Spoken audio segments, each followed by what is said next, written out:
নরহরি দাস উপেন্দ্রকিশোর রায়চৌধুরী। যেখানে মাঠের পাশে বন আছে আর বনের ধারে মস্ত পাহাড় আছে, সেই গর্তের ভিতরে একটি ছাগলছানা থাকতো। সে তখনও বড় হয়নি, তাই গর্তের বাইরেও যেতে পেত না। বাইরে যেতে চাইলেই তার মা বলতো, যাস নে, ভালুক ধরবে, বাঘে নিয়ে যাবে, সিংহে খেয়ে ফেলবে। তা শুনে তার খুব ভয় হতো, আর সে চুপ করে গর্তের ভিতরে বসে থাকতো। তারপর সে একটু বড় হলো, তার ভয়ও একটু কমে গেল।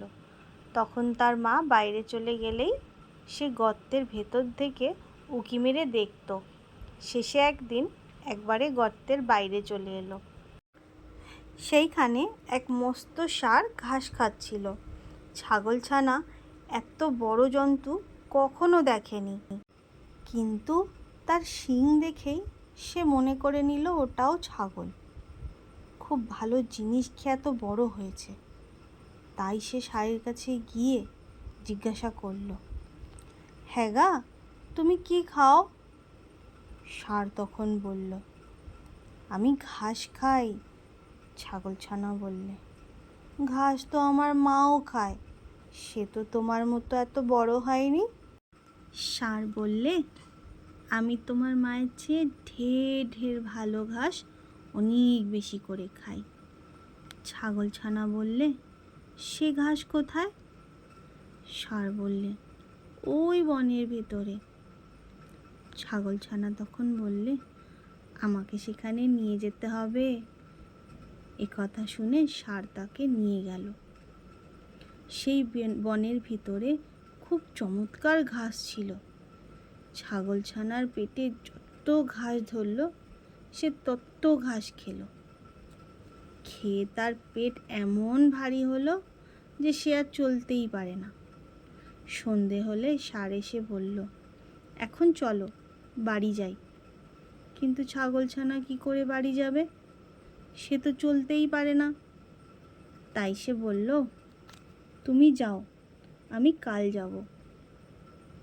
তখন ষাঁড় চলে গেল। ছাগলছানা একটি গর্ত দেখতে পেয়ে তার ভিতরে ঢুকে রইল। সেই গর্তটা ছিল এক শিয়ালের। সে তার মামার বাড়ি নিমন্ত্রণ খেতে গিয়েছিল। অনেক রাত করে ফিরে এসে দেখে তার গর্তের ভিতরে কীরকম একটা জন্তু ঢুকে রয়েছে।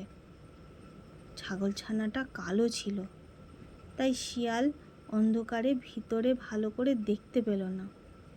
সে ভাবল বুঝি কোনো রাক্ষস টাক্ষস হবে।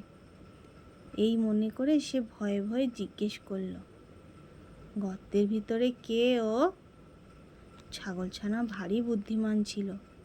সে বললে, লম্বা লম্বা দাড়ি, ঘন ঘন নাড়ি, সিংহের মামা আমি, নরহরি দাস, 50 বাঘে মোর এক এক গ্রাস।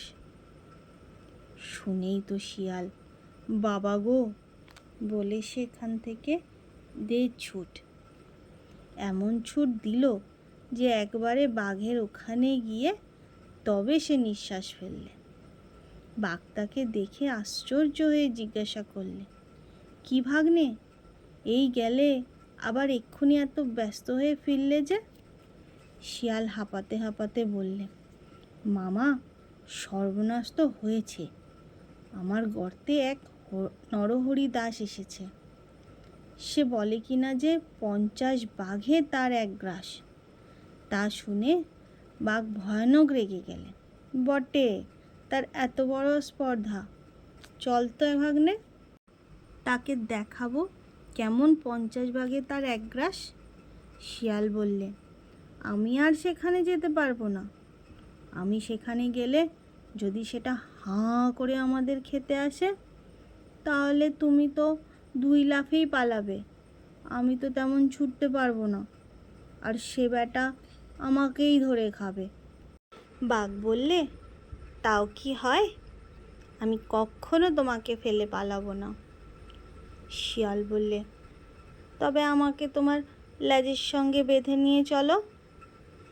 তখন বাঘ তো শিয়ালকে বেশ করে লেজের সঙ্গে বেঁধে নিয়েছে। আর শিয়াল ভাবছে এবারে আর বাঘ মামা আমাকে ফেলে পালাতে পারবে না।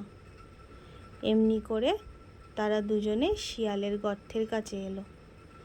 ছাগলছানা দূর থেকেই তাদের দেখতে পেয়ে শিয়ালকে বলল, দূর হতভাগা, তোকে দিলাম 10 ভাগের করি, 1 ভাগ নিয়ে এলি লেজে দড়ি দিয়ে। শুনেই তো বাঘের প্রাণ উড়ে গিয়েছে। সে ভাবলে যে নিশ্চয়ই শিয়াল তাকে ফাঁকি দিয়ে নরহরি দাসকে খেতে দেওয়ার জন্য এনেছে। তারপর সে কি আর সেখানে দাঁড়ায়? সে 25 হাত লম্বা এক লাফ দিয়ে শিয়ালকে শুদ্ধ নিয়ে পালালো। শিয়াল বেচারা মাটিতে আছাড় খেয়ে, কাটার আঁচড় খেয়ে, ক্ষেতের আলে ঠোকর খেয়ে একেবারে যায় আর কি। শিয়াল তখন চেঁচিয়ে বললে, মামা আল, মামা আল। তা শুনে বাঘ ভাবে বুঝি সেই নরহরি দাস এলো, তাই সে আরও বেশি করে ছোটে। এমনি করে সারা রাত ছুটোছুটি করে সারা হলো। সকালে ছাগলছানা বাড়ি ফিরে এলো। শিয়ালের সেদিন ভারী সাজা হয়েছিল। সেই থেকে বাঘের ওপর আর এমনি রাগ হলো যে সে আর কিছুতেই গেল না।